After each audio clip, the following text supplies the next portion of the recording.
ஆடு மாடு கோழி எல்லாம் ஆட்டம் போடுது, அந்த ஆட்டம் கண்டு மனித வாழ்வின் வாட்டம் நீங்குது. பாடுபடும் நமக்கு துணை ஆடு மாடுதான், அதை பாதுகாக்க வேண்டியது நமது கடமைதான். தொழில்நுட்ப மறுமலர்ச்சி சித்திரம்.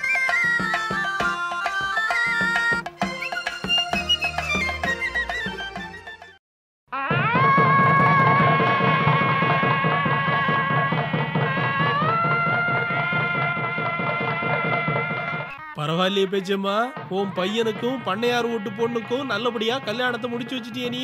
அதை ஏன் கேக்குற காத்துமுத்து, ஒரு பக்கம் சந்தோஷமா தான் இருக்குது. ஆனாலும் என் பையன் இம்புட்டு பெரிய ஆளா ஆனதுக்கு நான் பட்ட கஷ்டம் கொஞ்சமா நஞ்சமா. எவ்வளவு பாடுபட்டிருக்கோம் தெரியுமா?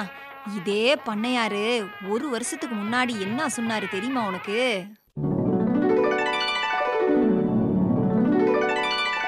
என்ன பேச்சுமா, என்ன தைரியம் இருந்தா என் பொண்ணை உன் பையனுக்கு கேட்பேன். 5 ஏக்கரா நிலத்தை வச்சுப்புட்டு உன் பையன் எப்படி பெரிய ஆளா வருவான்? யாருக்கிட்ட பேசுறன்னு தெரியுதா? உன் அந்தஸ்து என்ன, என் செல்வாக்கு என்னன்னு தெரியுமா?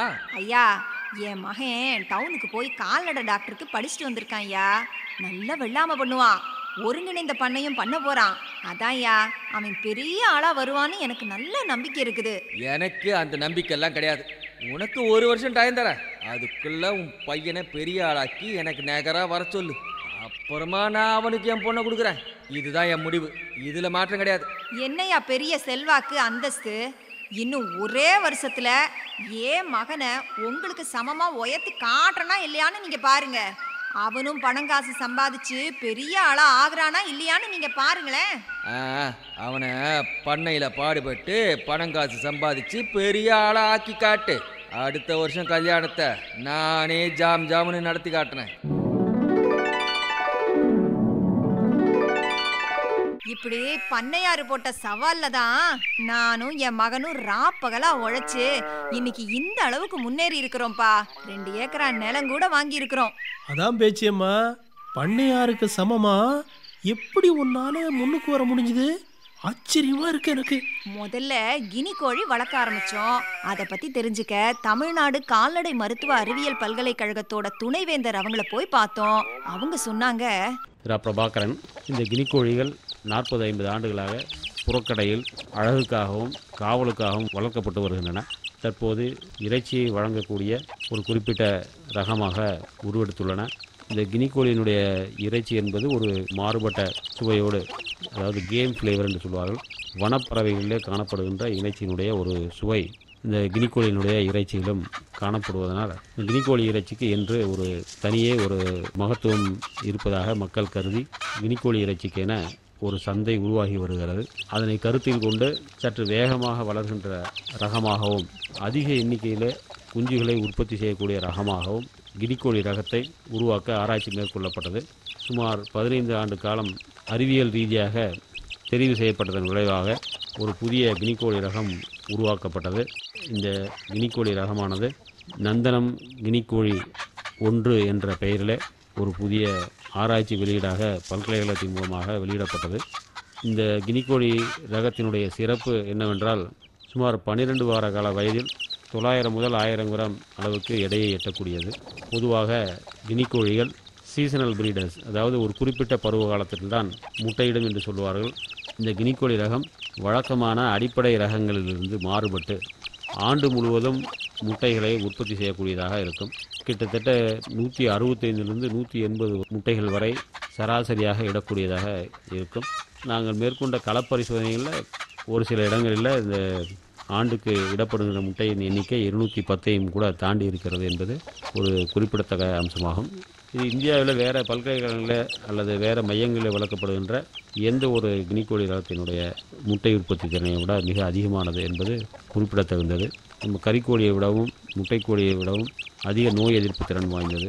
ஓரிரு தடுப்பூசிகளை தவிர வேறு தடுப்பூசிகள் அளிக்க வேண்டிய அவசியமில்லை என்பதனால் இந்த குறைந்த முதலீடு, குறைந்த இடவசதி, எளிதான பராமரிப்பு, மிக விரைவிலேயே சந்தைக்கு வருவது போன்ற காரணங்களால் கிராமப்புற மக்கள் இந்த கினிக்கோழிகளை தங்களுடைய வீட்டிலேயே வாங்கி வளர்க்கலாம். வளர்ப்பு செலவு என்பது ஒரு 65லிருந்து 70 ரூபாய் ஆகும். குஞ்சு விலை என்பது ஒரு 15 ரூபாய் சேர்க்கும் பொழுது கிட்டத்தட்ட 80 ரூபாய் அளவுக்கு அடக்கமாகும். இதை வந்து நீங்கள் கிட்டத்தட்ட 120 ரூபாயிலேருந்து 150 ரூபாய் வரைக்கும் சந்தை வாய்ப்பை பொறுத்து விற்பனை செய்வதற்கு வாய்ப்பு இருக்கிறது. நாட்டுல பல கோழி நாம் வளர்க்க எற்ற கோழி தானு வாசு தந்த கோழி நந்தனோ கினிக்கோழி தானு வாசு தந்த கோழி நந்தனோ கினிக்கோழி. நாட்டுல பல கோழி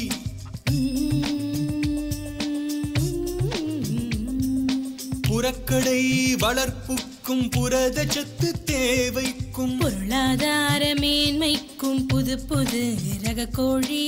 ஓஹோ, பரவாயில்லையே. கினி கோழி வளர்த்தா இவ்வளவு நன்மைகள் இருக்கா நமக்கு? அப்புறமா கினி கோழி வளர்க்குற விவசாயிய போய் கூட பார்த்துட்டு வந்தோம்.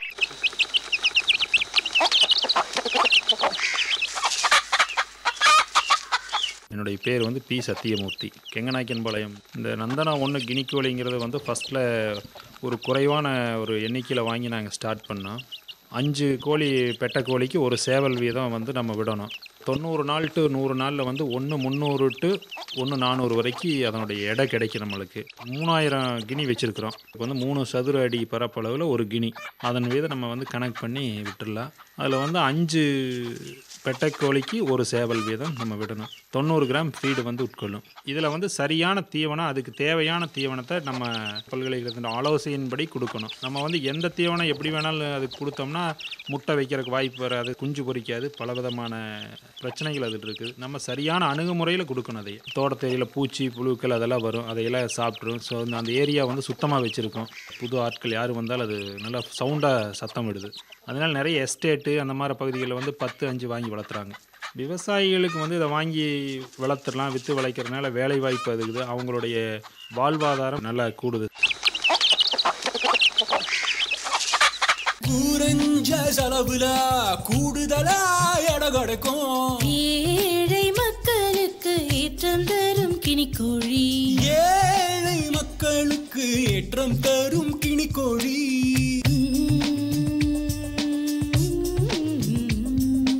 பண்ணை தொழில் முனைவோர்க்கு பாங்கான ரகம் இது. மிகு சுவை இறைச்சி தரும் மேம்பட்ட ரகம் இது. ஆயுள் அதிகமுள்ள ஆற்றல் மேம்பட்ட முத்து வண்ண கினிக்கோழி முட்டை வைக்கும் வருஷம் எல்லாம். நாட்டுல பல கோழி நாம் வளர்க்க ஏற்ற கோழி. ஆமா, கோழி எல்லாம் வளர்க்குறியே, அதுக்கு நோயெல்லாம் வராதா? வருமே, ராணிக்கெட். அதான்ப்பா வெள்ளை கழிச்சல் நோய்னு சொல்லுவாங்கல்ல. இதுக்கு நாங்க சென்னை கால்நடை மருத்துவக் கல்லூரியில நுண்ணுயிரியல் துறைக்கு போய் விஞ்ஞானியை பார்த்து விவரம் கேட்டோம். டாக்டர் ஜான் கிருபாகரன், பேராசிரியர். ராணிக்கெட் நோய் வெள்ளை கழிச்சல் நோய் என்றும் அழைக்கப்படுகிறது. இந்த நோய் அனைத்து வகை கோழிகளையும் தாக்குகிறது. இது ஒரு கொடிய தொற்று நோயாகும். இந்த நோய் கோழிகளுக்கு நோயுற்ற கோழிகளுடன் நேர்முகமாகவோ அல்லது மறைமுகமாகவோ தொடர்பு கொள்ளும்போது மூக்குச்சளி மற்றும் எச்சம் மூலம் பரவுகிறது. கோழிகளில் இந்நோய்க்கான எதிர்ப்பு திறன் குறையும் போது அவை தீவிர பாதிப்புக்கு உள்ளாகிறது. நோய் தாக்கப்பட்ட கோழிகள் சோர்வுடன் தனித்து தீவனம் உட்கொள்ளாமல் குறுகி உட்கார்ந்து இருக்கும். மூக்கில் சளி வடிதல் மற்றும் மூச்சு திணறல், பச்சை நிற கழிச்சல், கால் இறக்கை மற்றும் கழுத்து வாதம், கால் பின்னோக்கி இழுத்து இருத்தல், இறக்கை செயலிழந்து இருத்தல், கழுத்து திருகி இருப்பது நோய் தாக்கப்பட்ட கோழிகளில் காணப்படும் மற்ற முக்கிய அறிகுறிகள் ஆகும். இந்நோயை கட்டுப்படுத்த பல தடுப்பூசிகள் உள்ளன. தமிழ்நாடு கால்நடை மருத்துவ அறிவியல் பல்கலைக்கழகத்தின் ஒரு அங்கமான சென்னை கால்நடை மருத்துவக் கல்லூரியில் உள்ள கால்நடை நுண்ணுயிரியல் துறையில் ஒரு புதிய தடுப்பூசி உருவாக்கப்பட்டுள்ளது. இத்தடுப்பூசி குருணை வடிவத்தில் லாக்டோஸ் ஸ்டார்ச் கொண்டு B58 வகை நச்சுயிரியை உபயோகித்து தயாரிக்கப்பட்டுள்ளது.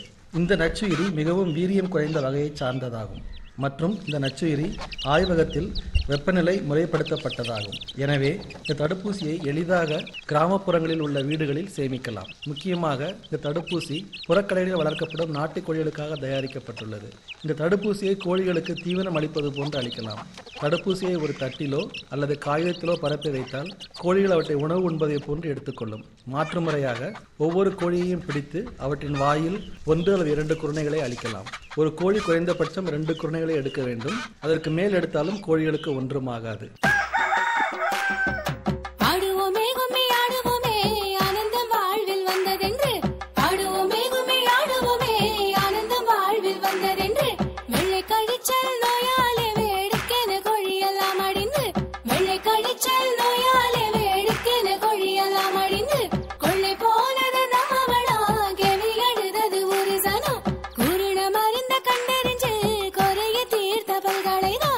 ஆமா, இந்த புதிய தொழில்நுட்பத்தை கடைபிடிச்ச விவசாயி போய் பாத்தீங்களா? விவரம் எதுவும் கேட்டீங்களா? ஓ கேட்டமே. காஞ்சிபுரம் மாவட்டம் தம்மனூர் கிராமம் MD ஹரிபிரசாந்த் அவங்க இந்த தொழில்நுட்பத்தை கடைபிடிச்சு நல்லா முன்னுக்கு வந்திருக்கிறாருல்ல. ஒரு சின்ன பண்ணை மாதிரி வச்சுருக்காங்க, ஒரு 20 கோழி 30 கோழி வச்சுருக்காங்கனாக்கா ரொம்ப முக்கியமான நஷ்டம் இதில் வர்றது எதுனாக்கா இந்த ராணிக்காட் நோயின்றது தான். அது வந்து ஒரு கோழிக்கு பார்த்திங்கன்னா மூக்கில் ஒரு சளி வர மாதிரி இருக்கும். அது வந்து நிறைய பேருக்கு வந்து என்ன சொல்லுவாங்கனாக்கா, இந்த மழை காலத்தில் வந்து நம்மளுக்கு எப்படி சளி வருதோ அந்த மாதிரி வருதுன்ட்டு விட்டுருவாங்க. இது வந்து அப்படியே பரவி மற்ற கோழிங்களுக்கும் பரவி, வாத்து வச்சுருந்தீங்கன்னா வாத்துக்கும் பரவி, அந்த ஊரில் இருக்கிற அத்தனை கோழிங்களுக்கும் இந்த நோய் வந்துடும். அந்த நோயை வராமல் தடுக்கிறதுக்கு குருணை வடிவத்தில் கொடுக்க ஆரம்பித்தாங்க. நான் ஒரு 40 கோழி வச்சுருக்கிற தொட்டு 40 இதுக்கு வேண்டிய அளவுக்கு நான் வாங்கிட்டு போனேன். கொடுக்கறது ரொம்ப சுலபமாக இருக்குது. இப்போ இந்த இன்ஜெக்ஷன் எல்லாம் போடணுன்னாக்கா அவங்க என்ன பண்ணணும், ஒரு குளிர்ச்சியான ஒரு ஃப்ளாஸ்க் எடுத்துகிட்டு போகணும், ஐஸில் வச்சு எடுத்துகிட்டு போகணும். இல்லை நம்ம டாக்டர் வந்து அவங்கள கேட்டு நீங்கள் கொஞ்சம் எடுத்துகிட்டு வந்து போட்டு கொடுங்க அப்படின்னு சொல்லணும். 40 கோழி எடுத்துகிட்டு போக முடியாது.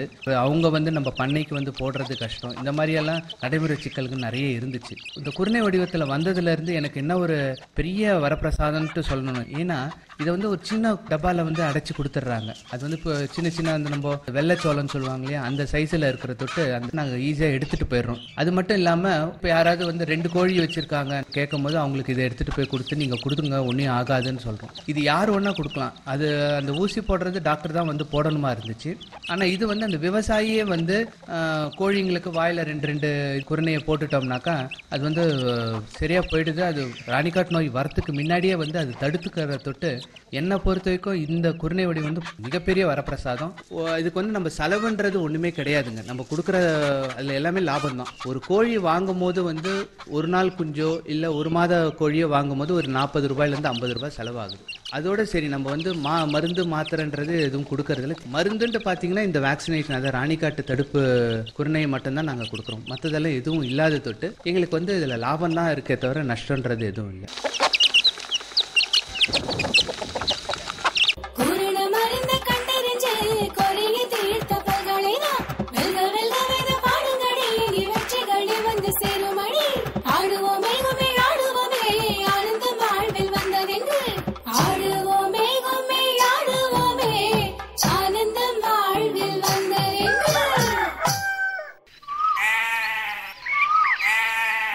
காத்தமுத்து, ஆடுகளை வளர்த்தோம்.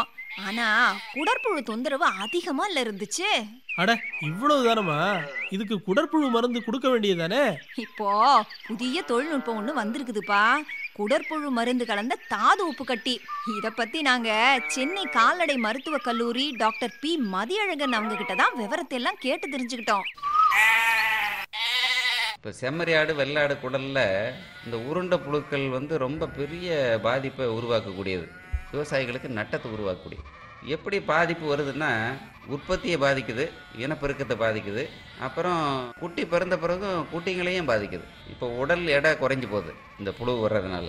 அப்புறம் கழிச்சல் வருது, உடலில் நீர் சுண்டி போகுது, அப்புறம் ரோமங்கள்லாம் உதிருது. இதனால் தோலினுடைய தரம் பாதிக்குது, பால் உற்பத்தி குறையுது, அதனால் குட்டிங்களுக்கு போதாமல் போகுது பால். ஸோ குட்டியினுடைய வளர்ச்சி பாதிக்குது, குட்டி இறப்பு வருது, இறைச்சி உற்பத்தி குறையுது. இப்படி இந்த வகையெல்லாம் இதனுடைய பாதிப்பு நேரடியாகவும் மறைமுகமாகவும் பாதிப்பு இருக்குது. உருண்டை புழுக்களுடைய தாக்கம் வந்து ஏதோ ஒரு மாதத்தில் இருக்குமா அப்படின்னா இல்லை. இது பெரும்பாலும் ஆண்டு முழுவதுமே இருக்கும். ஆனால் இது மழைக்காலங்களில் அதை ஒட்டிய காலங்களில் மிகுதியாக இருக்கும். குடற்புழு நீக்க மருந்து பொதுவாக நம்ம ஆடுங்களுக்கு ஒரு 3 மாதத்துக்கு ஒரு முறை மருந்து ஊற்றிக்குங்க அப்படின்னு தான் நம்ம காலங்காலமாக சொல்லிக்கிட்டு வரோம். அதில் சிக்கல் இருக்குது. ஒன்று மருத்துவர் அங்கே பட்டிக்கு போகணும், அல்லது அவர் இங்கே ஆட்டை கொண்டு வரணும். இந்த சிக்கலை தீர்க்கறதுக்கு ஒரு புதிய தொழில்நுட்பம் குடற்புழு மருந்து கலந்த தாதுப்பு கட்டி. இதில் 2 மிகப்பெரிய பயன் இருக்குது. இந்த கட்டியை வந்து ஆட்டு பட்டியில் கட்டி வச்சுட்டா உடற்புழு சிக்கலுக்கும் தீர்வு இருக்குது, தாதுப்பு சத்தம் இதில் கிடைக்கிறதுனால இது வந்து ஒரு இரட்டை தொழில்நுட்பம் அப்படின்னு கூட இதை சொல்லலாம். அப்புறம் விவசாயிகளுக்கு ஏழைகளுக்கு ஏற்ற தொழில்நுட்பம். இது எப்போ பயன்படுத்துறது இந்த கட்டியை அப்படின்னா, மழைக்காலங்களில் இந்த பருவங்களில் ஒட்டித்தான் ஆடுகளில் அந்த புழு பாதிப்புங்கிறது மிகுதியாக இருக்கும். இந்த மருந்து கட்டியை அந்த மழைக்கால மாதத்தில் 2 வாரம் மட்டும் பட்டியலை கட்டி தொங்க விட்டால் போதும். 10 கிராமங்களை தேர்ந்தெடுத்து 10 ஆட்டு பண்ணை வைத்திருக்கிற ஆடுகள் வளர்க்கிற ஏழை எளிய மக்கள், மகளிர் 20 பேரை ஒவ்வொரு கிராமத்துலேயும் சேர்த்து இதுக்குன்னே தனியாக ஒரு குழுவை உருவாக்கி அவர்களுக்கெல்லாம் இதை கொடுத்து அந்த கட்டிகள்லாம் கொடுத்து ஒரு 10 நாள் 15 நாள் கழித்து ஆட்டு புழுக்கை எடுத்து நாங்கள் பரிசோதனை பண்ணி பார்த்ததில் இந்த மருந்தினுடைய ஆற்றல் எவ்வளோ இருக்குதுன்னா 93.3%. இப்போது அதிகமான ஆடுகள் சினைப்பிடிக்கிற விகிதம், அந்த திறன் கூடி இருக்குது, விரைவான வளர்ச்சி இருக்குது. அப்புறம் இந்த குட்டிகள் பிறக்கும்போது பல நேரங்களில் குட்டிகளுக்கு பால் இருக்காது. பால் சுரக்கிறதுக்கு முக்கியமாக அந்த தாதுப்பு சத்துக்கள் ரொம்ப முக்கியமாக இருக்குது. இந்த சத்துக்கள் எல்லாம் தாதுப்பு கட்டி வழியாக கிடைச்சிறதுனால உள்ள சத்தை உறிஞ்சிற புழுவும் போயிடுச்சு, கூடுதலாக சத்தம் கிடைக்குது. அப்படிங்கிற போது பால் உற்பத்தி நல்ல நிறைவாக இருக்குது. அப்போ அந்த குட்டிகளுக்கு போதுமான அளவு இருக்குது, குட்டி நல்ல செழிப்பாக வளருது. அப்புறம் அந்த குட்டிகளில் இன்னொரு பழக்கம் என்னன்னு பார்த்தா, குழந்தைங்க எப்படி போயிட்டு மண்ணிலெல்லாம் விளையாடி அது வழியாக அதுக்கு பாதிப்பெல்லாம் வருதோ அந்த மாதிரி இந்த குட்டிகள் மண்ணெல்லாம் நக்கும். இதனால் விரைவில் அதுக்கு கழிச்சல் வயிறு கட்டி இப்படியெல்லாம் பாதிப்பு குட்டிகளில் இறந்துடும். அந்த மாதிரி பாதிப்புகளே இல்லை. இதனால் கூடுதலாக அவங்களுக்கு லாபம் வருது, செலவு குறைஞ்சி போச்சு, மனித உழைப்பு குறைஞ்சிருச்சு. இந்த மாதிரி பல்வேறு வகையிலையும் இந்த குடற்புழு மருந்தை கலந்த தாதுப்பு கட்டி விவசாயிகளுக்கு பயனுடையதாக இருக்குது.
பரவாயில்லையே பேச்சியம்மா, புதிய தொழில்நுட்பங்களை கடைபிடிச்சு கினிக்கோழி, ஆடு, கோழி இது எல்லாத்தையும் வளர்த்து இன்னைக்கு பெரிய ஆளாயிட்டீங்க.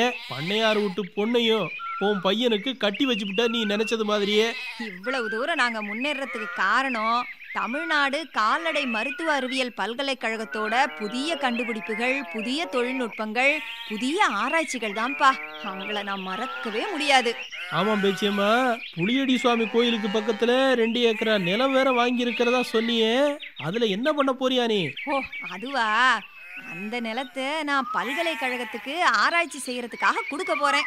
அவங்க புதிய தொழில்நுட்பங்களை கண்டுபிடிச்சதுனால தானே நாங்க இன்னைக்கு வாழ்க்கையில இந்த அளவுக்கு உயர முடிஞ்சது. அவங்க செய்யற ஆராய்ச்சி மூலமா நம்ம நாட்டுல தொழில்நுட்ப மறுமலர்ச்சியே உண்டாயிரும்ல. சரியா சொன்ன பேச்சியம்மா. என்ன இருந்தாலும் இந்த மாதிரி மனசு இந்த காலத்துல யாருக்கு வரும்? சரி, நானும் கினிக்கோழி, ஆடு, கோழி, மாடு எல்லாத்தையும் வளர்த்து புதிய தொழில்நுட்பங்களை கடைபிடிச்சு அடுத்த வருஷம் பண்ணையாரோட 2வது பொண்ணை என் பையனுக்கு கட்டி வைக்க பாக்குறேன்.